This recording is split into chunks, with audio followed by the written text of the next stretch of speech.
자, 그리고 예. 이런 와중에 이낙연 전 대표 막 그 자꾸 언론에 나와서 이러저러한 이야기들 많이 하고 있고 그걸 또 이제 군불 때는 국민의힘 쪽 그 보수 인사들 심평 뭐 등등등 막 이제 떠들어요.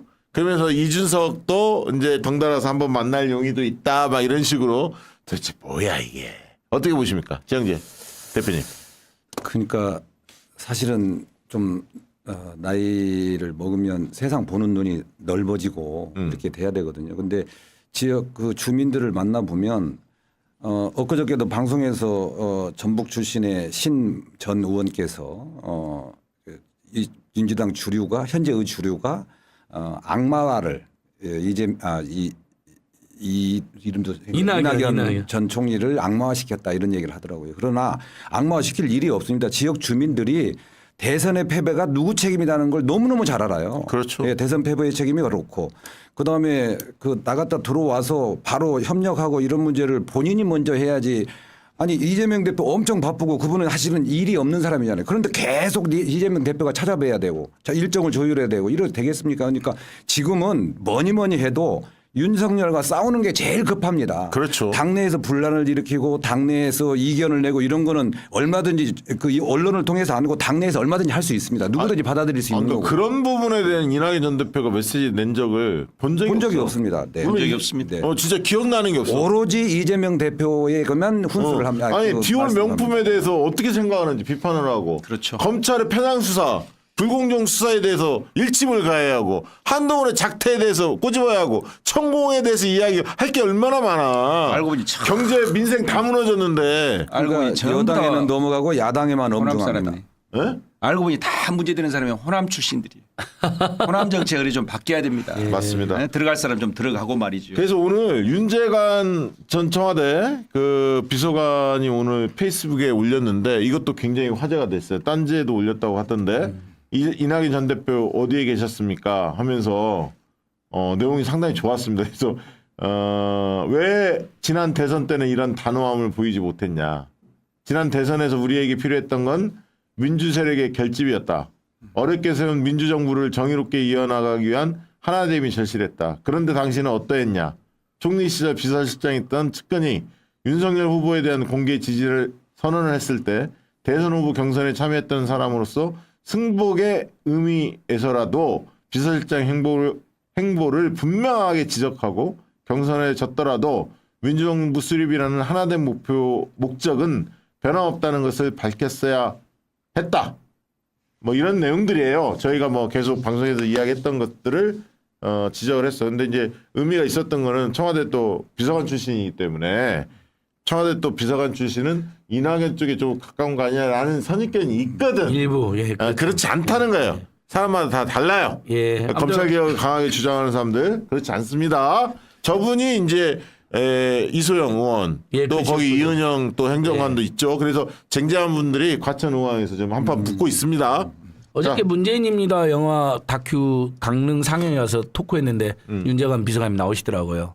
반가웠는데 오늘 저런 걸 해줘야 됩니다. 그러니까 잘 싸워야 한다고. 문재인 대통령 측근 참모 비서관 출신들이 수석 출신들이 저렇게 해줘야 됩니다. 그렇지. 예. 특히 문재인 정부에 예. 몸담았던 사람이 그렇게 싸워줘야 돼. 오히려 윤석열, 김건희, 한동훈 싸우면서 동시에 안 싸우고 당내 분란을 일으키는 혹시 청와대 출신 인사가 있으면 노노노 그건 아니죠. 그렇지.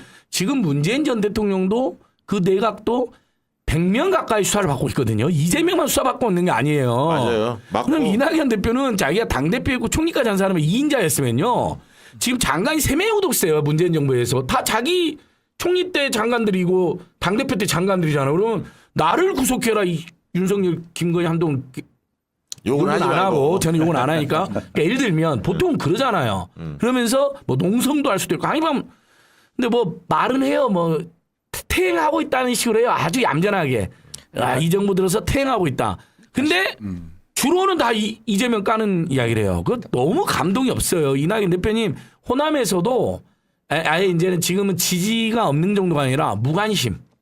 그 사람 뭐하고 다녀? 이 사람 소리 했어? 뭐 관심을 가져. 아무도 신경 안 쓰는데. 이 정도예요. 네. 호남에서도가 아니라 호남에서 더 합니다. 호남에서 더 하죠. 그러니까. 탈당, 신당, 창당 얘기도 나오고 하는데요. 냉정하게 말씀을 드립니다. 호남에서 이낙연 시대는 갔습니다. 그리고 정직하게 고백해야 될 때가 왔습니다.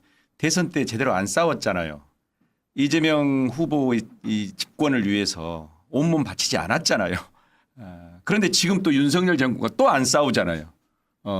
여전히 기승전 이재명을 공격하고 있잖아요. 그리고 이낙연 대표님과 함께했던 분들이 대체로 다 지금 새로운 생각 땅꿈을 꾸고 있잖아요. 한마디로 이렇게 정리합시다. 네. 호남은 이낙연을 버렸다. 예. 맞습니까? 오래전에 버렸다. 다만 그래도 탈당이나 당에 타격을 주는 그런 행위는 하시면 안 되죠. 그렇죠. 당 대표까지 하신 분이. 아이 그러면 예. 제가 볼 때는 그렇게까지는 안 해도 못 간다. 예. 안 해야 되고 그런 얘기 하지 마. 아니, 그리고 안 한다. 또 이래야지. 못 간다. 안 한다. 안 하실 한다. 거다. 그러신다. 잘해야 예. 돼. 예. 그리고 가시가 밖에 그러니까 때를 잘못한 거에 대한 질타는 질타대로 하되 네. 품격 있게. 그렇죠. 예. 아니 그래도 예전에- 안 하실 거다. 그리고 지금이라도 문재인 대통령 평산에 정말 잊혀주고 싶다 그랬잖아요. 그럼 누가 해야 돼? 이낙연이 나와서 싸워야 되는 거예요. 아니 진짜 문재인 정부 인사들이 100명 가까이 수사를 받고 있다니까요. 다 이재명 송영을 받는 게 아니에요. 저번에 울산 사건으로도 무더기로 기소돼 갖고 다 유죄 나왔죠. 나는 그러니까 예. 솔직히 해서 김부겸 막 이런 분들 있잖아요. 예. 다 뭐 하는지 모르겠어. 나서야 돼요. 뭐 하는지 모르겠어. 그리고 솔직한 이번에 이낙연 대표님이나 그 김종민 의원 나쁜 게 마치 김부겸 정세균하고 우리가 뜻을 모았 거짓말이잖아요. 그렇지. 그런 거짓말하면 안 되죠. 좋습니다. 여기까지. 더 이상 언급할 필요는 예, 없다. 길게 이야기할 예, 필요가 그리고 없습니다. 이재명 대표가 저는 그 누구죠?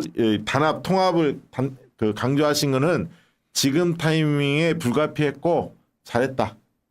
왜냐하면 총선에 민주당이 압승을 못하면 뭐 내부 싸우는 게 도움되는 게 하나도 없습니다. 일단 압승을 해야 돼. 그렇죠. 그러려면 갈등의 요소를 또 불필요하게 증폭시키는 거는 좀 이렇게 다독이면서 가야 돼. 그럼 불가피합니다. 그런 또 강성 지지자들, 열성 지지자 뜻은 다 알고 있지만 그러나 지금 또 선거 국면에 들어와 있기 때문에 이재명 대표의 그 마음 그런 것을 우리가 또 이해를 해줘야 한다. 저는 뭐 그렇게 보고요.